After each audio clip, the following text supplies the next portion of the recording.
Hi, I'm Laura Cornell of DivineFeminineYoga.com, and I'm here with the third in a series of 3 videos that have been following the celebration of Navaratri.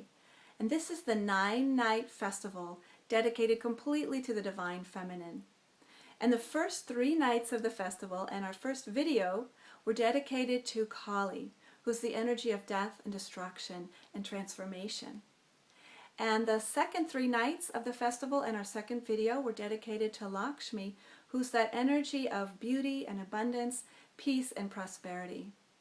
And this, our third video, is dedicated to Saraswati, who's the energy of wisdom, knowledge, creativity, and the arts. But even more than that, Saraswati is the power behind the arts. She's the power behind speech and the power behind thought. So the idea is that even before you have a thought, there's a connection to the cosmos. And that even before this amazing universe was created, there was the vibratory power of the cosmos. First there was just the space, and then out of that we had the creation of vibration, and from that came all the amazing beauty and multiplicity that we see.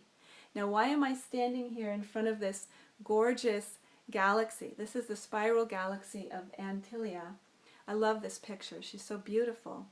And for me, this represents the very subtle but also grand power of the cosmos. It's kind of like Saraswati. When you can really connect with Saraswati, there's this amazing power that opens up, this amazing fountain of connection to guidance. It's so strengthening and really wonderful when it happens. And a lot of times it's very easy to miss. It's incredibly subtle. The energy of Saraswati is subtle, unlike Kali or Lakshmi. So just like a galaxy, when we're looking out in the night sky, we don't see them, and it will take something to really blow them up for us. You can miss Saraswati, you can miss your intuition. And so what we need to do is to let the habitual thinking, where we get into these loops. Now, of course, all thoughts are part of the creative cosmos. At the same time, we get into cycles. And so what meditation does is help us settle the mind and calm down the activity enough that the new thoughts of the cosmos can seep in and manifest in our being as thoughts and words and speech, decisions, and just intuition and inspiration. So we're going to do a practice tonight. I'm really excited about this. We're going to work with a bell. But before we do that, I want to make sure that you have already registered for my upcoming teleclass on Kali, and I'm going to relate that to the goddess of Saraswati and Lakshmi. If you haven't yet registered, please do, because there's only so much we can do in these short YouTube videos. And I really look forward to going into so much more depth with you about how to flow with the energy of loss and destruction in the times when everything is falling apart, which is kind of like a supernova or an explosion, because it leaves space for the new to come in. And if we can use those moments, the mind will create space for something new. And then Saraswati can come in to our consciousness and create things we never would have expected in our lives, and give us visions and inspiration we never would have imagined or dreamed possible, and then move from there to really holding space for that to manifest as something beautifully abundant through Lakshmi. So I'm going to be going into a lot more detail about this on the teleclass, and all you have to do is put your name and email in the sign-up box just below this video. I'd love to have you with us live. It's October 12th. If you can make it, that's great. If not, I'll send you the link to the download the recording. But you do have to register, so go ahead and do that. Okay, now we're going to do our practice. So I have a bell right here, and I'm going to ring the bell 3 times. Now the bell starts out with a nice rich sound, and then gradually becomes more and more subtle, and then fades into stillness. And what I invite you to do is to let your mind follow the tones of the sound, and let your mind settle.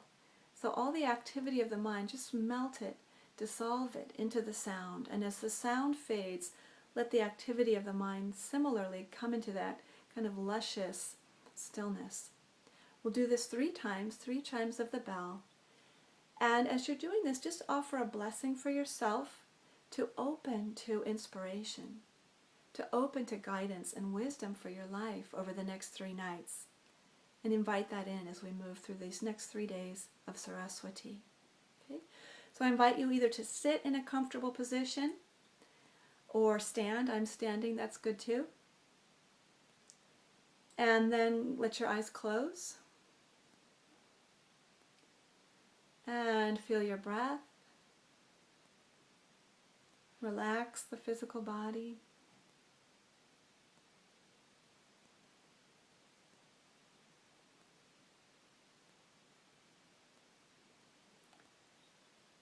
And again, as you take in this sound, sending yourself a blessing to open to that place where Saraswati wants to enter, subtly guiding you through inspiration or intuition or new thoughts. Just listening to the sound, letting the mind settle with the sound.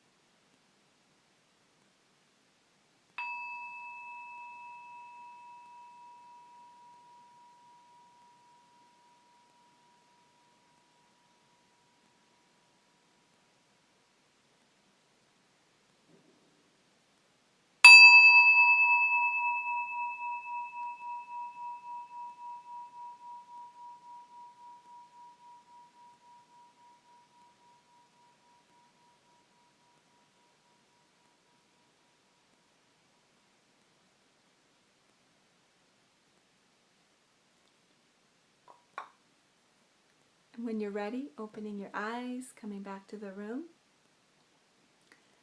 So again, sometimes the inspiration of Saraswati is very subtle. Sometimes it's a little bit louder. So just let yourself notice how Saraswati might be speaking to you and with you over the next few nights. It's been really wonderful going through this journey of Navaratri with you. Thank you to all of you who sent me emails or posted that you were enjoying these videos. I've loved hearing from you, so thank you. And to everyone who's been with us, I've loved being with you in this time and in this way, and getting to share this. So I'm sending you so many blessings for Navaratri. Again, I'm Laura Cornell. Many blessings. Namaste.